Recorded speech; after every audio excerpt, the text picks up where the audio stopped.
Assalamualaikum warahmatullahi wabarakatuh. Apa kabar teman-teman semua? Semoga kita selalu diberi kesehatan. Dan saya hormati Bapak Purbojatmiko. Izinkan saya untuk menyampaikan informasi tentang sistem informasi organisasi dan strategi, yang mana akan saya jelaskan di video berikut ini. Yang pertama yaitu pengertian organisasi dibagi menjadi dua bagian. Yang pertama berdasarkan teknis dan berdasarkan perilaku. Organisasi berdasarkan teknis adalah struktur sosial formal yang mengubah input berupa modal dan tenaga kerja melalui proses produksi menjadi output berupa barang dan jasa. Organisasi berdasarkan perilaku adalah kumpulan hak, wewenang, kewajiban, dan tanggung jawab yang mengalami penyesuaian secara perlahan dalam jangka waktu tertentu. Fitur organisasi dibagi menjadi beberapa bagian.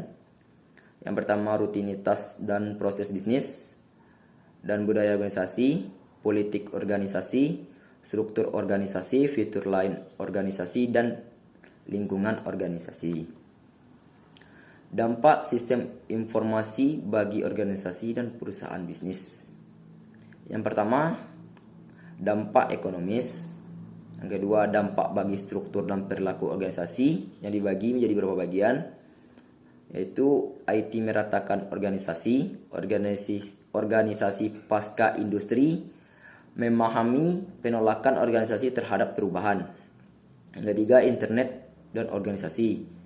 Dan yang terakhir, keempat, implikasi dari perancangan dan pemahaman tentang sistem informasi. Selanjutnya itu menggunakan sistem informasi untuk keunggulan kompetitif. Yang pertama, menopang keunggulan kompetitif. Sistem yang dimasukkan di dalam ini adalah untuk tujuan strategis, tetapi lebih sering menjadi perangkat untuk menyelamatkan perusahaan yang diwajibkan untuk bertahan di bidang bisnisnya, atau mereka akan menghambat organisasi dalam melakukan perubahan strategis yang penting bagi kesuksesan di masa akan datang. Selanjutnya itu mengelola transisi strategis.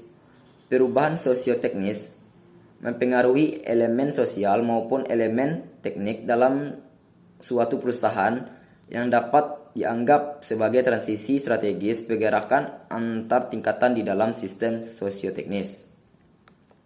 Dan yang terakhir yaitu kasus informasi, teknologi informasi pada perusahaan. Mungkin teman bisa melihat di video ini. Mungkin hanya itu yang bisa saya sampaikan. Jika ada salah, saya mohon maaf. Assalamualaikum warahmatullahi wabarakatuh.